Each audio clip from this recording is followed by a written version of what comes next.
Alright. Bagong i-review natin tong cap top. May nakalagay dito mga bossing, 15,000 microfarad, 63 volts.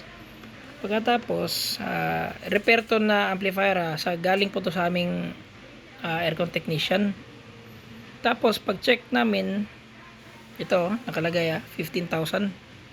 Pag test namin dito, nakalagay is ito lang 6,000 lang, almost 7,000.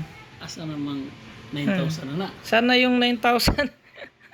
Pero nakalagay dito 15. Sige, testingin natin gamit tong flock para ikuan. Walang bias, para walang bias. Yan 6,000 pa rin. Hindi natin papakita yung amplifier kasi may konting respeto pa naman tayo sa brand. Ito. Kaya lagi tayong mag-iingat mga bossing. Kung bumili tayo ng amplifier, dapat doon tayo sa mga trusted sellers at trusted brand. So ayun,